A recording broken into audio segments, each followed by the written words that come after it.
on urinary system. Today we will see some of the aspects of urinary tract injury, mainly the renal injury. So at the end of the lecture, we'll come to know how the kidney otherwise gets protected. If at all it gets damaged or injured, what is the symptomatology and what is the management to be done in case of renal trauma. Out of all urinary tract, the kidneys is the main seat of injury most of the times. 2/3 of the traumas which are related to the urinary tract are affecting the kidneys. While 1%, very rarely, the ureter gets damaged.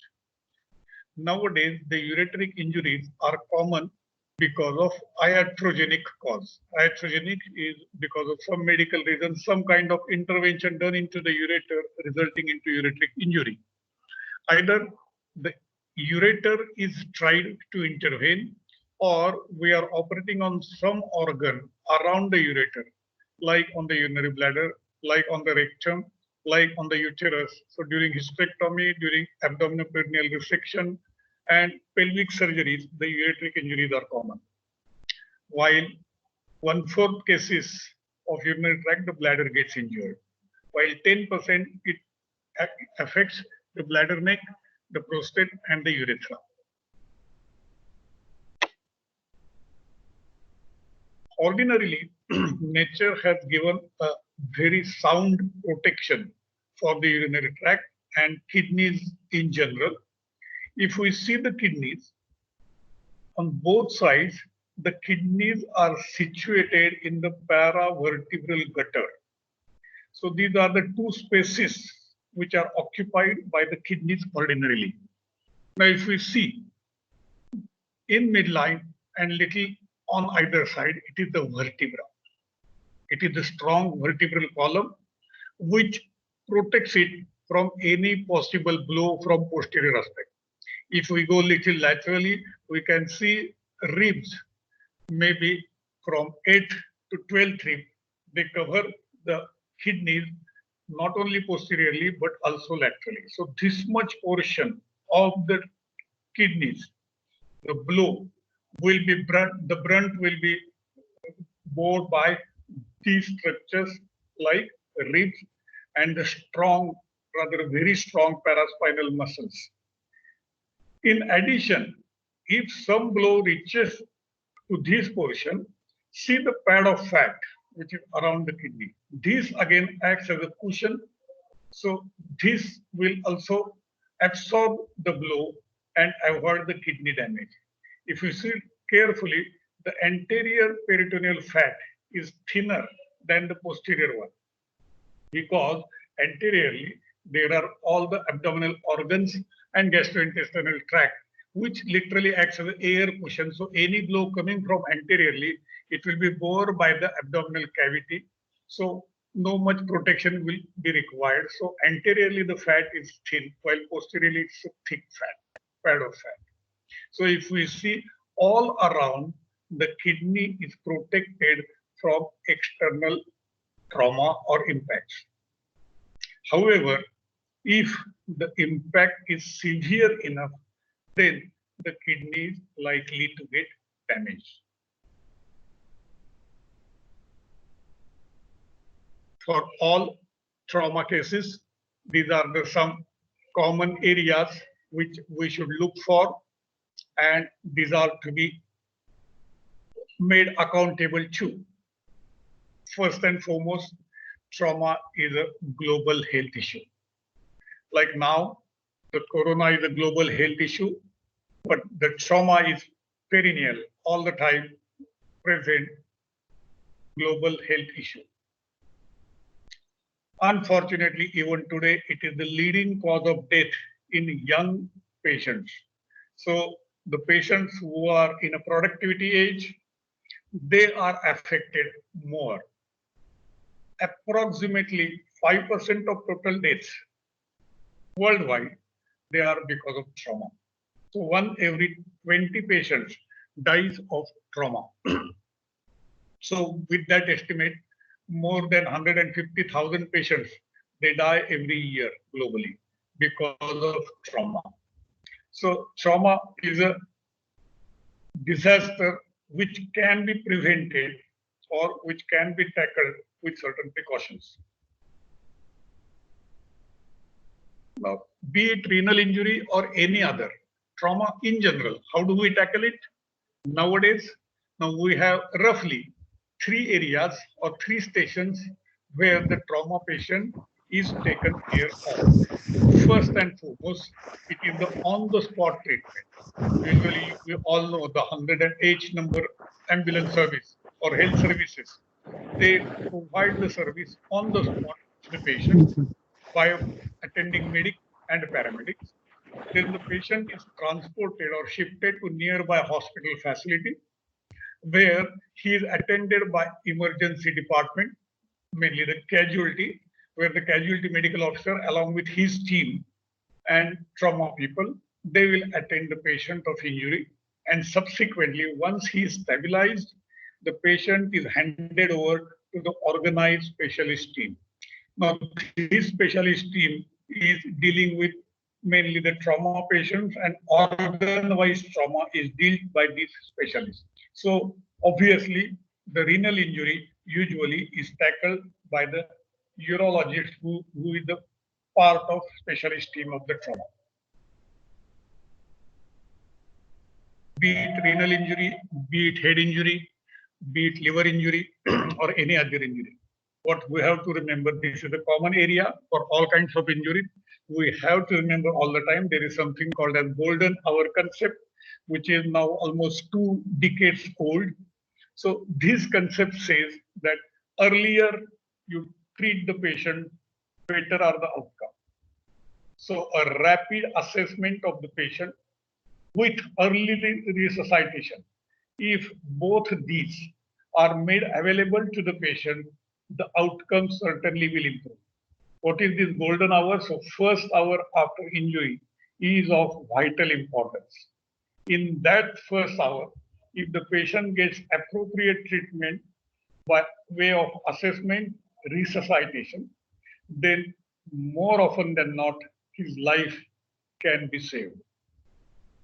In case where there are multiple people who are exposed to a calamity, or more than 1 or 2 people they are injured, then what is important is we have to decide the priority.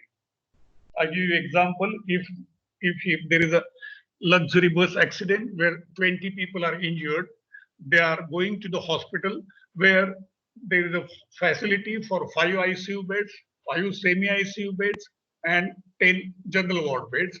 Now, when all these 20 patients, they will reach to that setup, it is the priority of the patients that will decide the outcome.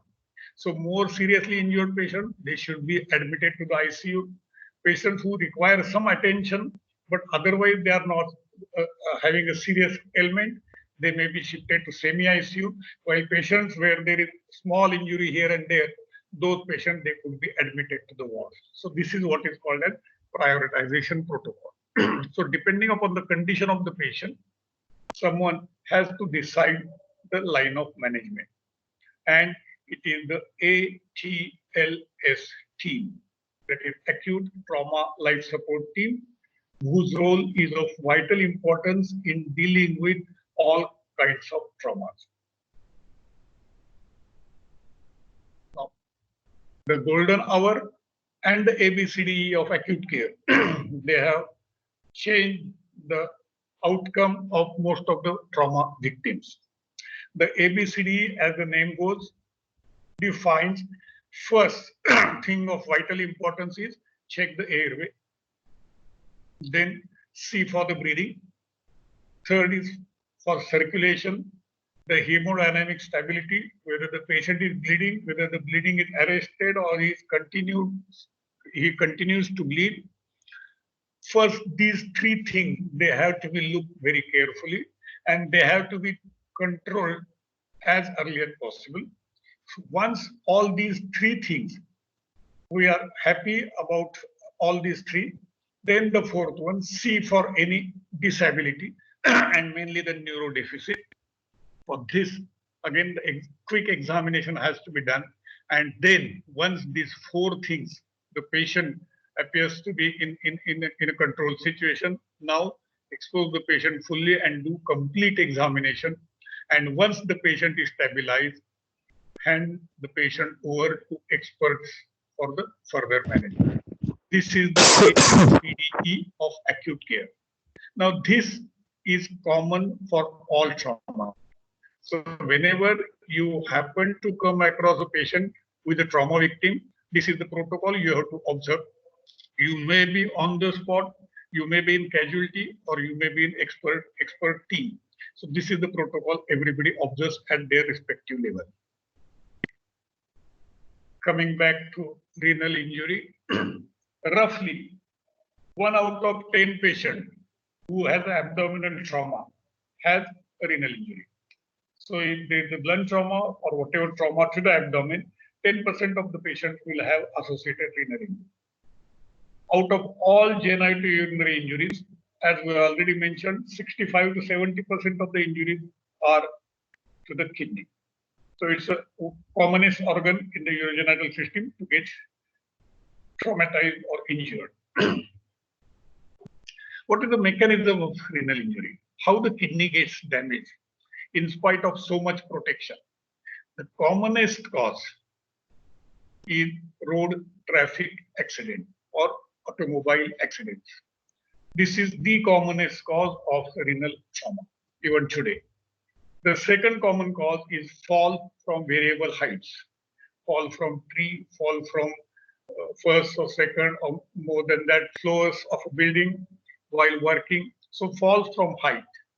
Third is most of the time civilian assaults and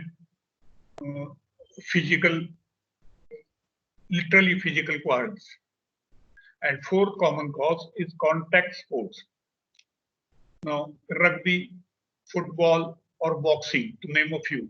These are kind of sports where there is a possible injury to the abdomen and it can result into renal injury. So these are the four common causes of blunt trauma. While penetrating trauma, it is the gunshot nowadays, which is 90% of the times, which causes the penetrating trauma or penetrating injury, while stab injuries amounts for 10% of total penetrating trauma. So if we see here in a nutshell, blunt trauma accounts for 90% of the times renal injury, while penetrating trauma can cause damage to the kidney in 10% of the time. What do we mean by blunt trauma? There are two different mechanisms in which the kidney can get damaged. We take example of RTA or automobile injury. There, the first is direct impact of some object. Maybe if a person is driving a two-wheeler, then the handle or the gear, it can directly cause trauma to the abdomen, which is severe enough so the blow is carried, the impact is carried right away through the abdominal wall, through the organs in between up to the kidney. And the kidney directly gets damaged. Once the impact reaches to the kidney, there is a possible damage to the kidney here. And if the force is transferred to the kidney at other places, there can be extensive damage to the kidney. So this is direct transmission of kinetic energy.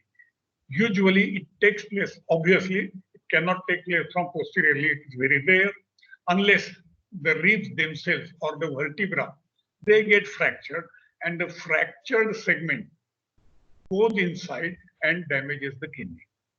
So usually this kind of kinetic trauma will be more common from lateral or anterior. So if there is injury or trauma in the flank, that can cause renal damage. And second, very interesting and important mechanism of renal damage is, see, nature has given a protection to all the solid organs in the abdomen. Now, if you see, what are the solid organs in the abdomen? They are liver, spleen, and kidney mainly. What is common for all these three? Now, they do not have any permanent attachment per se of their own. All of them, they are hanging into the abdominal cavity with their respective supports, and their main support or their main attachment is through their hilum. The hilum is their main attachment to the body. So in kidney also, we know there is a hilum of the kidney. In spleen, there is a hilum of spleen, or in the liver also, there is a hilum of the liver, where mainly the artery goes inside and the veins, they will come out. And in liver, the common bile duct, and in kidneys, it is the pelviureteric junction. So this is the hilum. So this is the attachment of the kidney. So what happens is in road traffic accident or fall from height, we take example here. If the person falls from height, the whole body is in motion. By way of gravity, it is the downward sudden motion of the body. And when he lands onto the ground, all of a sudden, the whole body stops abruptly. So the motion abruptly stops for the body, but the organs inside still they are in motion. So because of this continued fractional movement motion, the kidney briskly moves first down because the momentum is still continue, and once the downward descent is no more allowed because of the vessels, then there is a severe upward movement. So it's a brisk down and up movement of the kidney takes place. We can easily imagine what happens. For this is our experience when we are traveling in automobile, mainly the buses, public transport, city bus. All of a sudden, without our knowledge, our attention is somewhere else, and suddenly, if the brakes are put off, what happens? That we lose our balance. This is exactly what happens for the organs inside. When the body comes to an abrupt halt, these organs, they briskly move up and down. And during this movement, what happens is the veins, they may get tore because veins are very thin, flimsy structures. They can get tore easily. So there could be venous injury or there could be arterial injury. The arteries are thick. Arteries usually do not get transected completely. They do not get tore completely. But what happens is, we know artery has three layers. The outer layer is called as adventitia, middle layer is muscular, which is called as media, and the inside layer is called as intima. Out of these, adventitia and media are elastic. They stretch to a certain extent, while the intima, it cannot stretch that much. So because of lack of stretch of intima, when this brisk movement takes place, the vessels, they get stretched. And because of the stretching, the intima get torn. So there is an intimal damage. And we know whenever there is an intimal damage because of the positive pressure in the artery,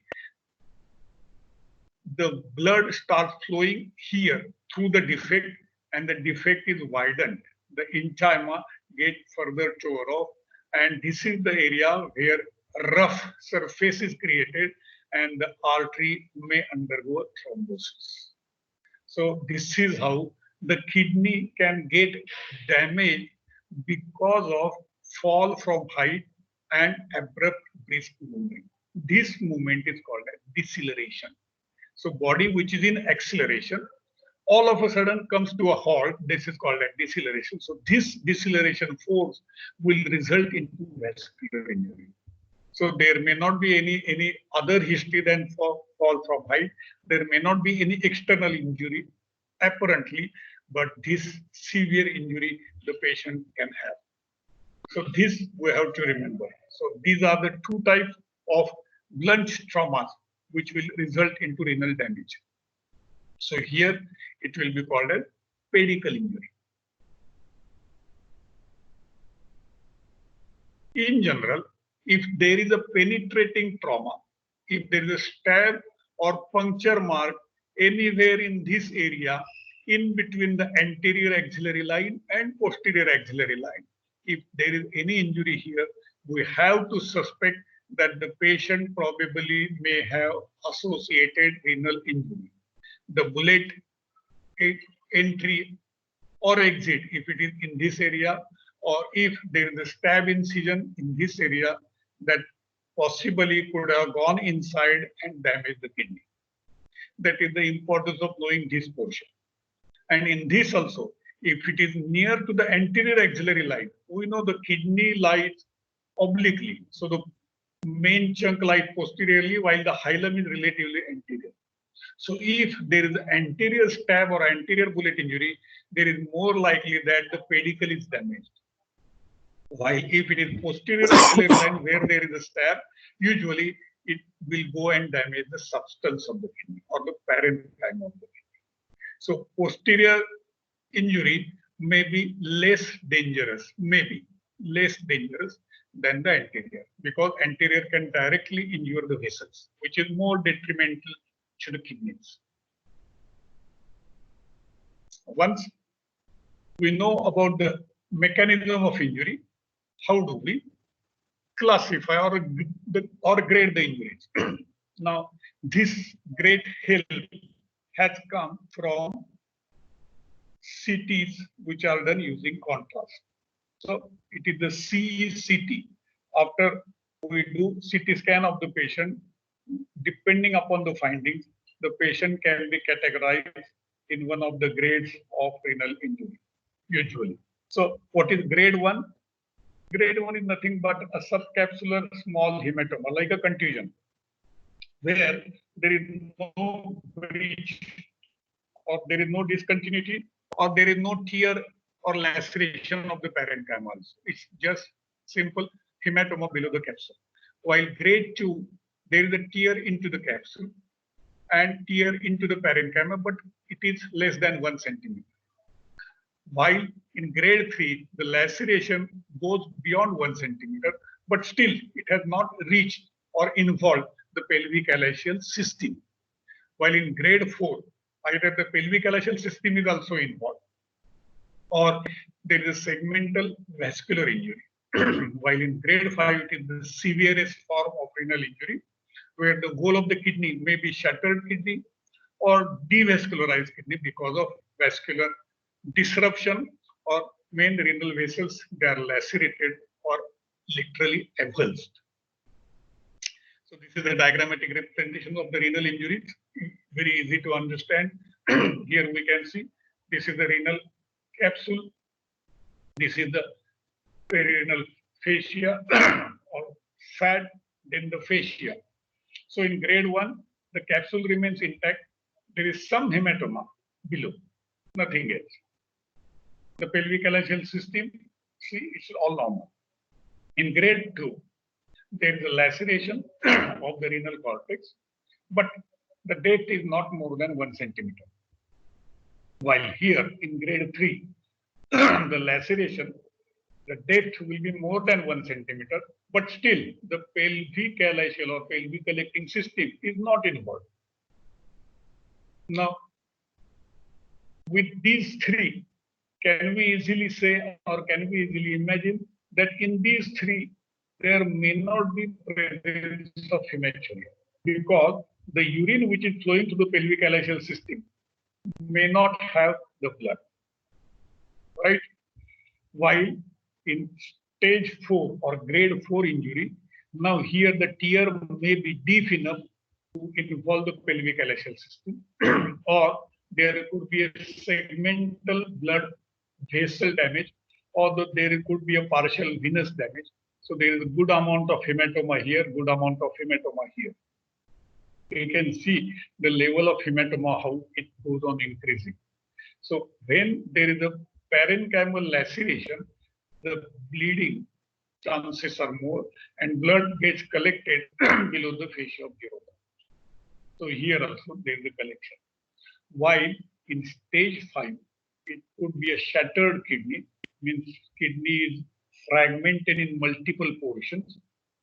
or there could be a major blood vessel disruption like renal arterial disruption or renal venous disruption, or both with disruption of pelvic-ureteric junction.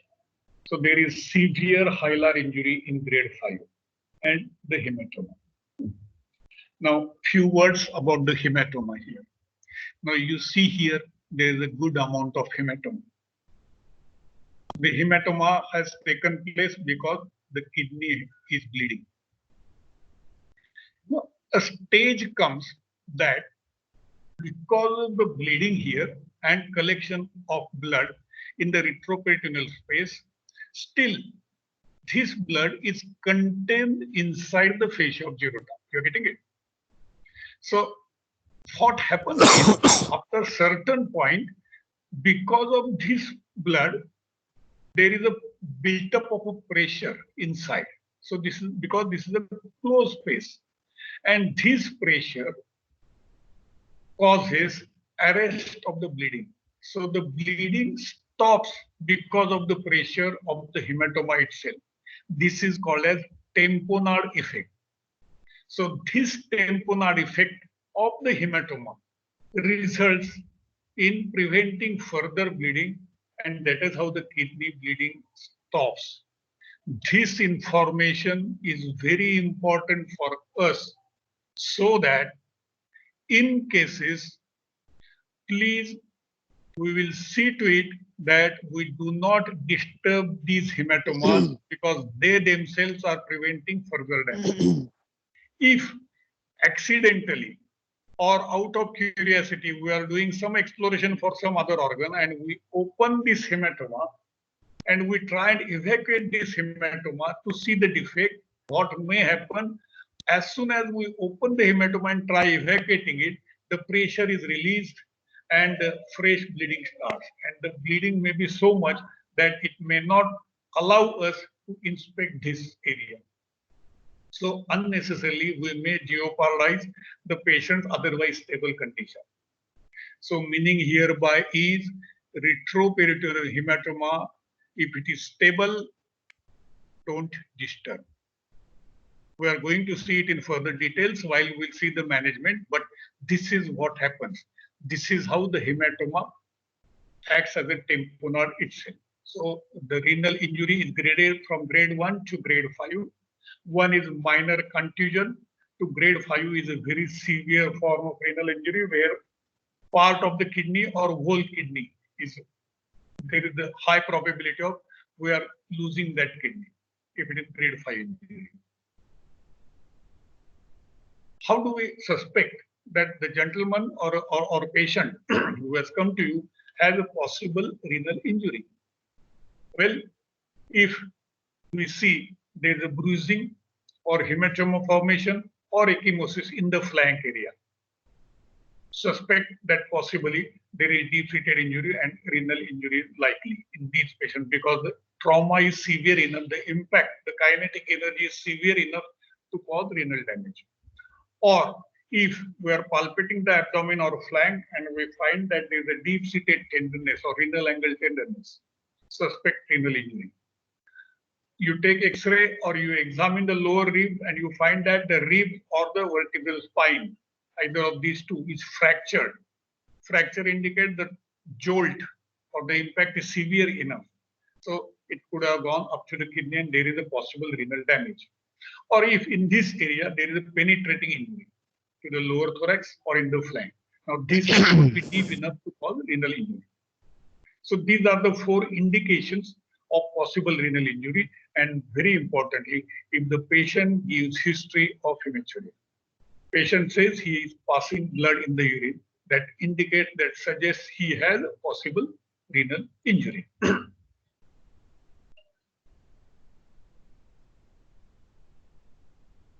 The renal injury management has evolved in so many stages, and the improvement in the management and overall outcome is because of advanced imaging and staging system.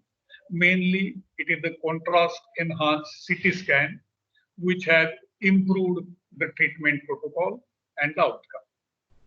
Then the advances in critical care and hemodynamic monitoring, a proper critical care and hemodynamic monitoring allows us to treat the patient conservatively and not to disturb the hematoma, as I already mentioned. There is a standardized scoring system now. The gradation of renal injury, as we have already seen, can be done accurately. So all these three collectively allow us to continue with non-interventional management as far as possible. And if at all intervention is required, then we are able to do some renal preservation if we explore the kidney. So all these 5 measures have resulted into better outcome. So the patient has come to us. What are the 3 important H we should always remember for renal injury? First is history. As Sherlock Holmes used to say to his friend Watson, history, my dear. So same way, it is the history that is important. If you take a proper history for the patient, be it a roadside accident or be it a fall, then it will give us an indication that probably kidneys are damaged or not.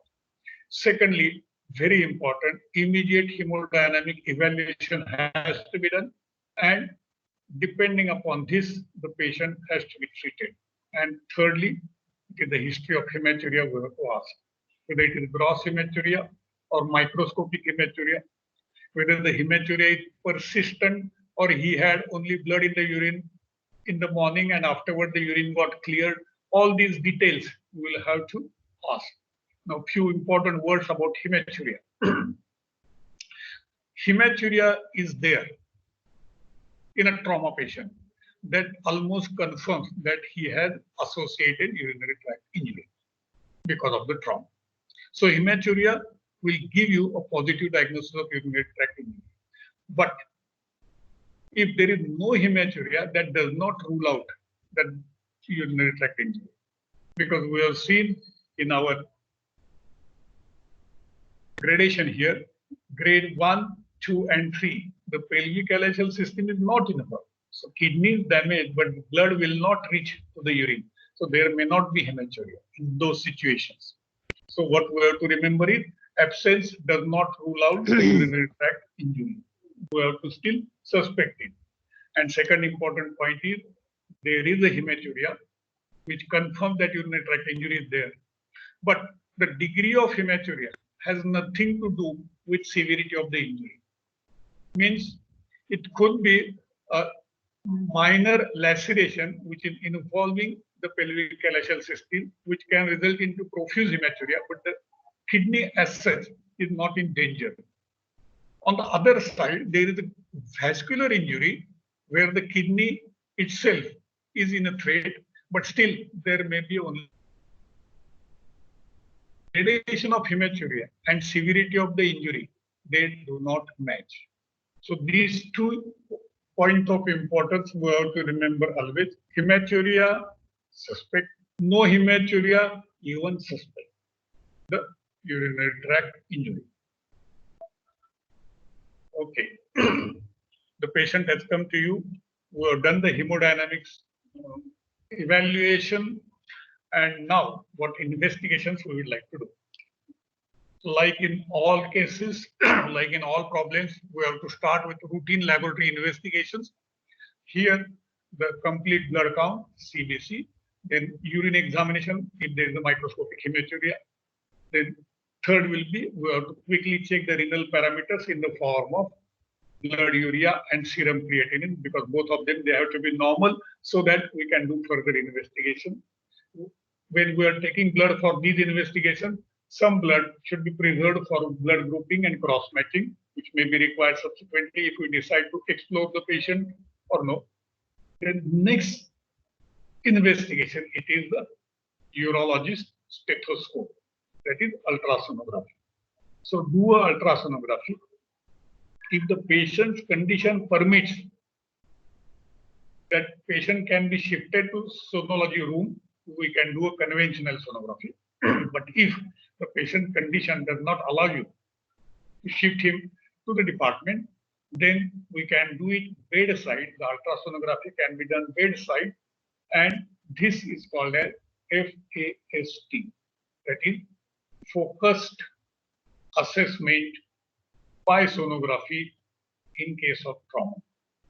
So that's a long form of FAST. So you have to do FAST examination. This is focused on what? Focus on bleeding. Bleeding where? Into the abdominal cavity. How do we check it? By assessing it by sonography in cases of trauma. So any patient who has a trauma to the abdomen, this investigation, this ultrasound can be done bedside. It will check whether patient has a hemoperitoneum or importantly patient has a hemocardium.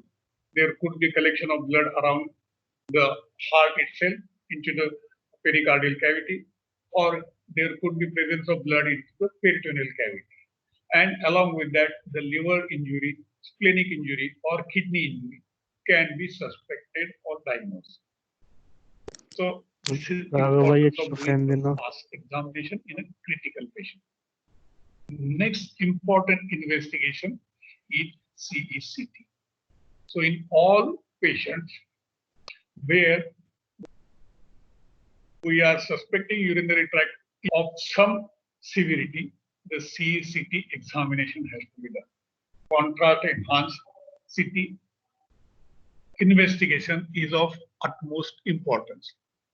If the facility is available at your institute, then the angiography, renal angiography, so renal arteriography to be precise, can be done. And one more investigation we have to remember this all the time is something called as single shot intravenous pyelography, IVP. So when it is done, this is done intraoperatively. What is the indication here? We can easily imagine many of the times what happens, patient has a history of trauma. He has associated injuries also. So for example, patient has come to you with distended abdomen. Fast examination shows that there is a good amount of hemoperitoneum. He is bleeding into the peritoneal cavity. Already he has 1.5 liters of blood present into the peritoneal cavity. There is a liver injury associated. So that suggests that the patient needs exploration. And patient may not be hemodynamically stable. His HB may be very low. So emergency exploration is required for associated injuries. Now, when we open the abdomen for these injuries and we find out that there is a retroperitoneal hematoma also and there is associated renal injury also. Now we want to explore the kidney in those situations. Now this is the situation where you have not got a time to do CECT or the patient's condition was not favorable for this investigation. Directly patient from casualty is taken into the operation theater and explored.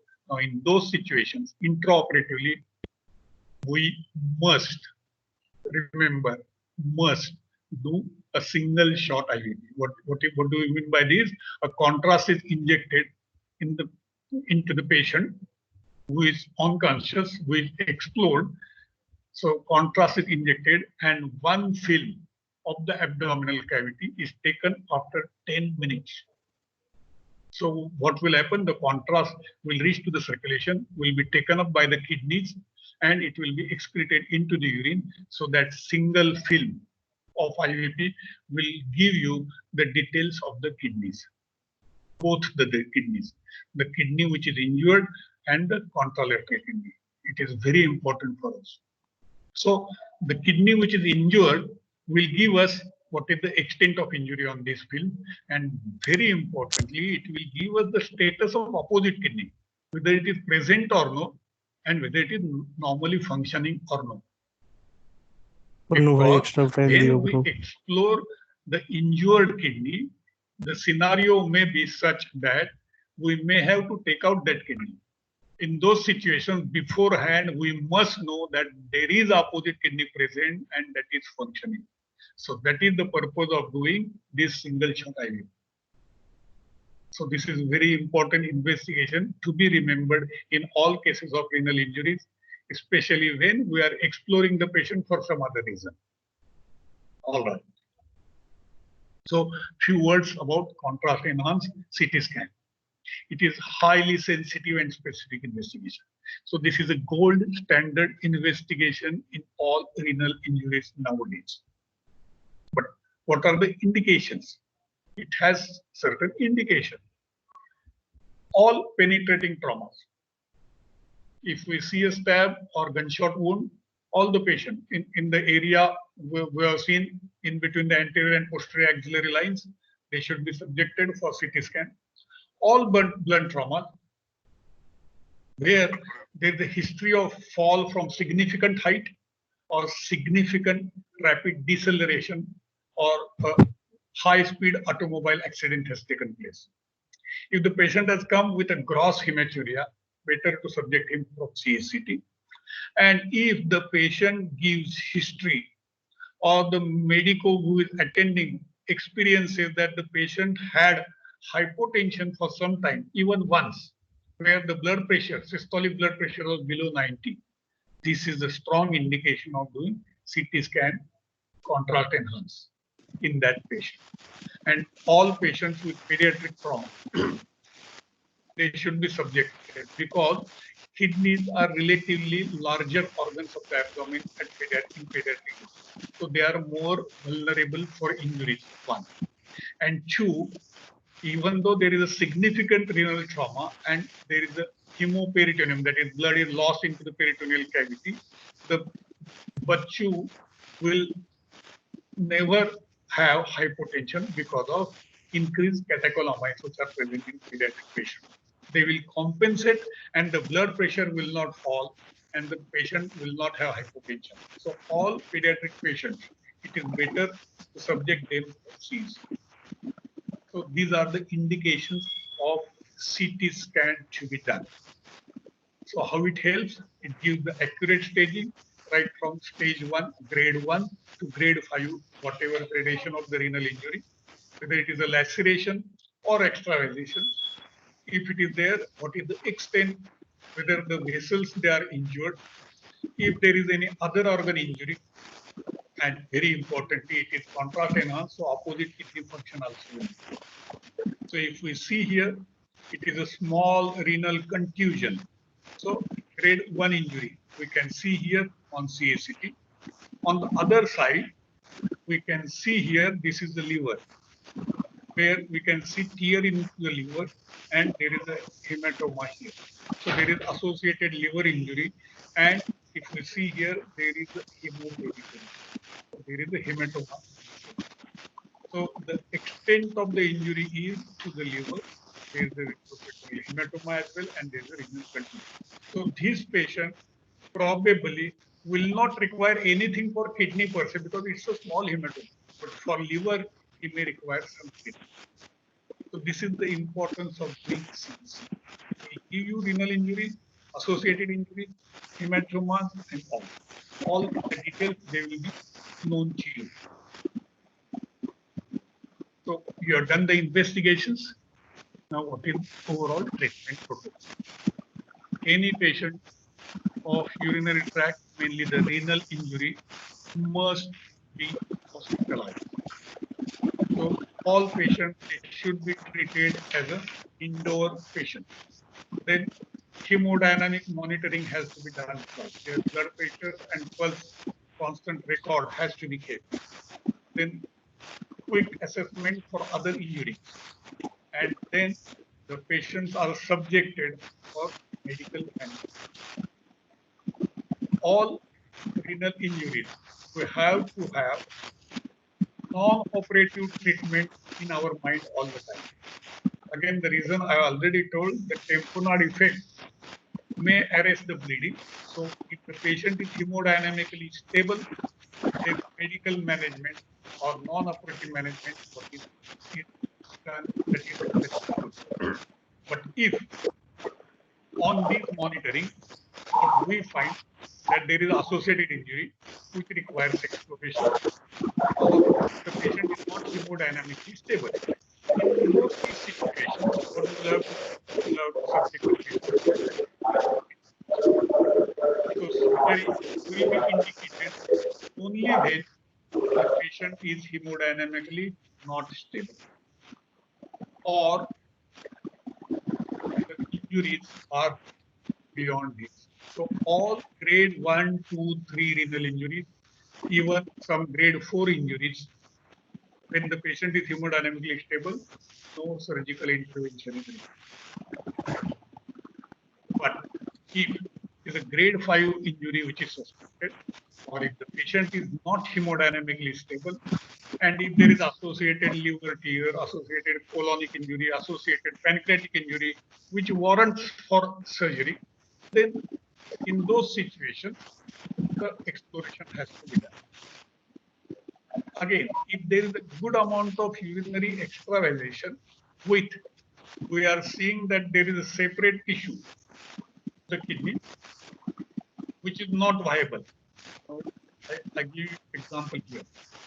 Here we can see these are the CT films. We can see this is the lower pole of the kidney. There is a hematoma here, and this is the upper pole. They are separated together. The same here. So this is the lower pole, which is in continuity with the pelvic junction here. So the lower moiety is in continuity, while there is a total separation. So this portion will be not viable. So this portion is comprising more than 25%. This is indication of exploration, and we will have to remove. So this is again lower down. We can see the reconstructed CT image. Here we can see the vascular bundle is intact for lower pole, while the upper pole is sheared off and it doesn't have good vasculature. So this is infarcted or necrosed segment. So this portion will have to come. So this is non-viable. We can roughly guess here. This is about 30 to 40% of non-viable disease. So here is an indication of exploration. Surgery is required. In our very first lecture in urinary anatomy, we have seen that when we want to approach the kidney, access the kidney, there are three ways. One, from posteriorly, we can directly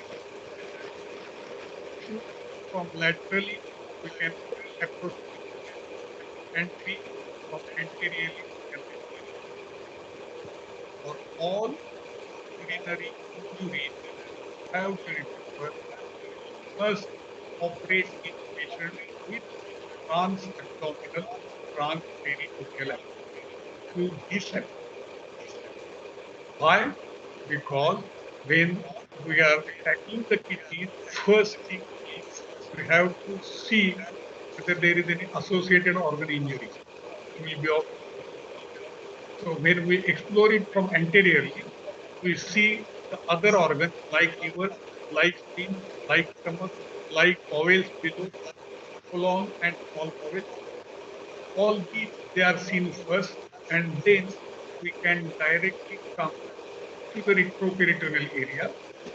And before going to the kidney, we explore the large vessel, mainly the aorta, and so this is the axis here. So we explore this area, and we take control of artery and vein first. So we may put a tie around them, we'll have a loose tie around them, so that if required, we can compress it and control the vein. Once we have access and control of the vessel, only then the fascia of Geroka is exposed, and we can go to kidney. Please remember, directly if we go from here and we open the fascia of Geroka, as I already mentioned, as soon as you open the fascia of Geroka, the bleeding may restart. There is no control of the vessel. Vessel will keep on bleeding. Kidney will keep on bleeding. You will lose the kidney. And if the situation is really unfortunate, you will lose the patient. So it is always better to have the control of the vessels first. Now, once the vessels are under, you explore from here. Now, if you compress these vessels, what will happen? It will prevent the bleeding. It will allow the hematoma to be cleared, clear out the hematoma and see the damage of the kidney. You can do this in a period of 20 to 30 minutes, and then you can release whatever compound you are done here, and the circulation will get re-established. So you have done the exploration, evacuation, and control. Muscle control is limited by transabdominal approach. Once we have explored the kidney, then what we can do is either we can repair the damage, like here. This is in the mid pole. So probably the vessel going here, vessel going here, all are intact. The pelvic junction is also intact. So you can repair it in two layers. The first layer will be inside, that is the pelvic halation system. So the watertight closure of the pelvic halation system is done. If there are any bleeders, the bleeders they are like, and then the parenchyma. We know kidney is very fragile. Sometimes what can happen is if we try to take sutures, the sutures may give way. They cut through the substance. So to prevent that, we have to keep gel foam in. So gel foam. On that, the sutures are tight. So what happens will help or support the fragile tissue. The sutures will be held together there, and this gel foam acts as chemocoagulant. So it will further oozing from the raw area will be prevented. So some gel foam bolstering is done, and to repair of kidney called as renoplasty. So you can renoplasty or some situations there could be an injury like this, maybe affecting or maybe affecting top. Those situations, it's better molar nephrectomy or here it's partial. This much portion of the kidney is removed, then the pelvic halation system is closed in first layer, this parenchyma. So you can do renoplasty or partial nephrectomy. Or if there is a vascular damage, you can easily understand that better said than done. Not like still you have to take control of the vessel either side. Damage vascular injuries are repaired. If the kidney is beyond repairs, cannot be repaired, or the time which is going being repaired, if it dangerous conditions like those, always better to do. All grade 5 injuries, all severe and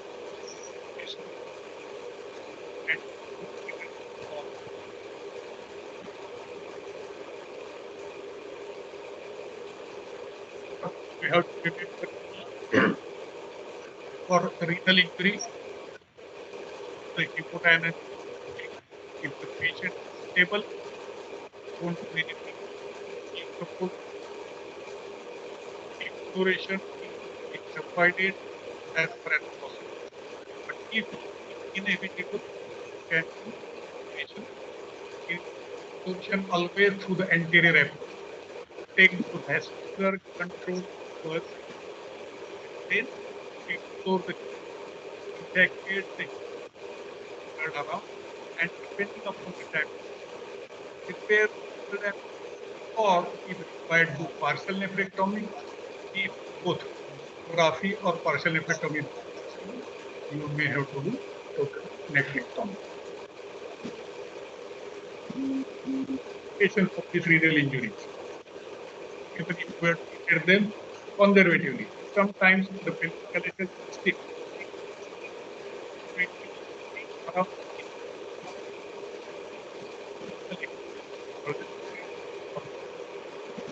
how do we treat it? Just trace from skin up to the skin. And then keep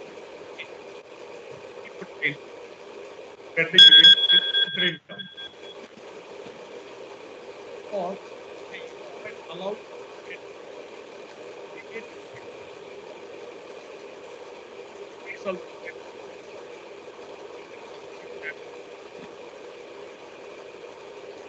or topic. Where it was say those depending upon the law, if partial law, in rare instances, there may be a delayed bleeding where exploration after repair can be done after very short complication can take place in hypertension. If there is amount of damage to the kidney, all the heat by fibrosis, this fibrosis will result in this that give will require treatment of hypertension. This is all about renal injury. This is how renal injuries can be treated. So, mainly, what you have to remember, treat the renal with hemodynamic imaging, avoid exploration if you are storing, try to observe the